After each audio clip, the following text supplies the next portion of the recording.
Welcome to Modern Gundog Training. Throughout this series of programs, we're going to be exploring the training that goes into these little people, the Labrador Retriever. They are determined, they're loyal, they're very hard-working, and with the right training they make fantastic friends and assets to us in the shooting field, as well as great family companions. We're going to start off with little people like this one, work right through the stages and ages, and end up with adults like her father, who will be shooting over in various different situations on the battlefield or the shooting field. We're going to be visiting various shooting estates across Scotland, but we'll also do lots of our training on public access ground, which serves to prove that anybody with the time and inclination can find somewhere suitable to train their dog. I'm Joe Hipwell from Sealping Gundogs at Riddle Estate in the Scottish Borders. I've trained dogs for a long time now, full time, and I learnt how to do this from my grandpa, Edward Martin. We compete with our dogs and we demonstrate them across the UK, but what I get the most enjoyment from, and I find the most satisfying, is helping people to get the best out of their dog. And I hope that together, through this series of programs, we'll be able to achieve that.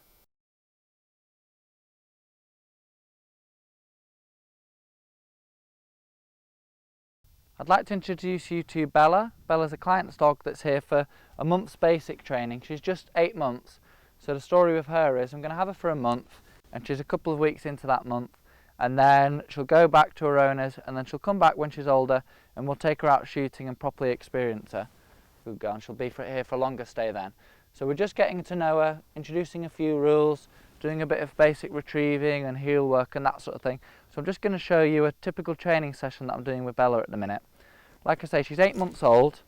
She's got lots of natural ability. She's from field trialling stock, and is a little bit more kind of streamlined and built to be quick than a lot of Labradors are these days. Sit up. Which means she's quite good fun to train. Sit up. Sit up. But already, you can, if you look at her face there, the ears are pricked. I've got her steady to these, but she's very keen. So I'm already not sending her for lots of marked retrieves, putting things in like walking away to heel, doing doubles and that sort of thing, just to make sure that she's going to be nice and steady. Good girl. Heel. So I'll just ask her to walk away from that. Heel. Heel. Come on. Which she doesn't want to do. Look. Heel. Come here. Good girl. Heel. Good girl. Heel. Good girl. Come here. Good girl. Come here. Heel. Good girl. Good girl. Heel. Good girl. Heel. Good girl. Heel. Good girl. Heel. Bella. Come here. Good girl. Come on, Bella. Good girl. Go. Sit up. Sit up. Good girl. With a quick, keen retriever like Bella, it's important to establish the routine for sending her for a retrieve. It's vital to keeping her steady, because if we're kind of half-hearted and a bit lax about the commands we give when she goes, she's the sort of high-achieving, capable dog that might run in, you know, when she gets on a little bit onto game and that sort of thing. So if we get it installed in her now, like concrete, that she only ever goes for a retrieve when you like this, and you say her name and send her, good girl, then hopefully that's a nice, steady routine and platform to work from, and she's never going to be sat there bouncing and this sort of thing for you to just say, you know, her name and for her to go.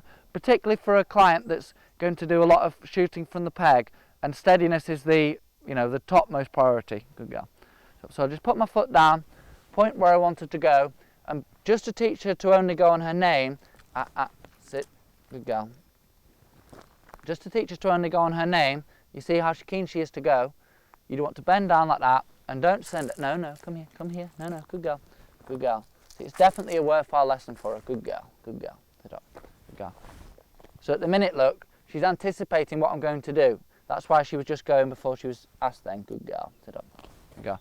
So if you stand yourself up, get down again, just make her wait, and then even you can go, no, sit, good girl, good girl.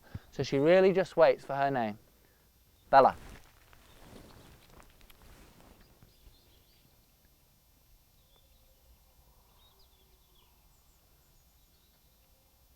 Good girl, come on. Good girl, Bella, good girl, eh? Good girl, who's a good girlie, eh? Who's a good girl, eh? Good girl, there's a clever girl, good girl. Bella, Bella, good girl, Bella, Bella, good girl, sit, sit. See, that was okay, but it wasn't a real test of that routine because you'd almost forgotten where the dummy was. Sit, good girl, sit. We'll do it again, sit. And just watch when I walk away from this, because she doesn't want to walk away. She'd love to be sent right now.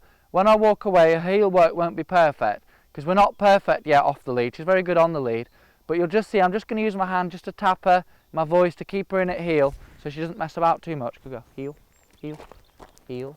Good girl. Heel. Good girl. Bella. Sit, sit. Good girl. Sit. Now you can see she really wants to go for that. And when I bent down and called her away from it, she kind of thought, shall I come? She thought, no, no, I'll go and get the dummy. So you don't just let her go and watch it. Just use your voice, your verbal, which means quite a bit to her. She goes, oh, what have I done wrong? And then it's body language to say, come on, this is the right thing to do. Let's try again. Heel, heel, good girl. Heel, heel, good girl. Heel, Bella, good girl. Heel, good girl. Bella, go, Bella, good girl. Sit up, good girl, good girl, good girl. And if you do it properly, if you've got enough influence over them, all you need is that verbal when they get something wrong. And then if you immediately, when they stop, follow it up with, come on, this is what you should have done. So you contrast that you've got the little telling off, and then straight away you showed them the right thing to do. So in that little example there, when she went for the dummy, it's no, you shouldn't do that, but come on, good girl, come with me, come with me. So you immediately give them a chance to do the right thing.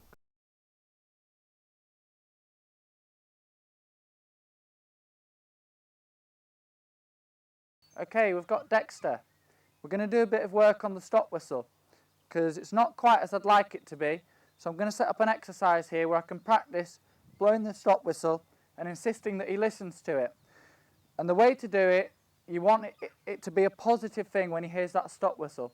Because if you think about it, the reason people get into trouble with stop whistles and things, when the dog's out there on a retrieve and they're stopping it, the dog loses confidence. And actually what we're doing is we're interjecting with the dog's hunting and looking for something. When they hear that stop whistle, a good dog has got to have a very good reason to want to turn around and stop and pay attention for a command whilst they're out there hunting. Because as soon as they've got a little bit of experience, they know very well what kind of tool this is they've got on the end of their nose, a really good one for finding things. So the stop whistle needs to be something positive for them. They don't want to feel like they're being interrupted from hunting. So the exercise we're going to set up here, we're going to throw a retrieve, a reasonable length of a retrieve, then a little distraction just on the ground here to the side. Send him for the retrieve. While he's out there, I'm going to pick up this retrieve, which will be a little tennis ball, pick it up and pop it back in my bag. When he's back with that retrieve, I'm then going to send him for the tennis ball, which he thinks will still be there. But obviously it isn't. He'll be hunting around for it. Then what we do on that little bit of patch of ground where that tennis ball was, then we practice a stop whistle. So he'll just be here and it'll be lost, lost, lost. Quite a few stops in a close proximity like that, looking for that tennis ball that he'll think is there, and there'll still be a little bit of scent from it to hold him there. The reason this is useful is because we'll be blowing the stop whistle and he's nice and close to us there. So if he doesn't stop straight away, because he's quite a high achieving dog, this one, when he's out there, if you've blown the stop whistle 2 or 3 times and he hasn't found something, he can ignore it or just be a little bit slower on it. This little exercise here will hopefully stop that. He'll enjoy hearing it again, and if he doesn't stop straight away, I'm in a position to go, hey, step towards him, stop whistle, and then I can drop the tennis ball and put him straight on it. Let's see how we get on.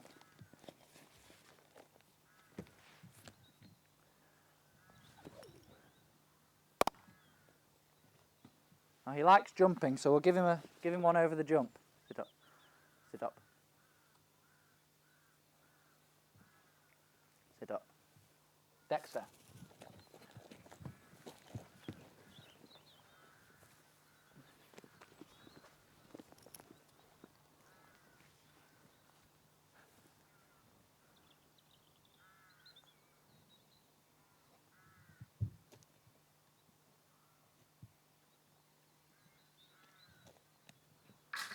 Oh. Good boy.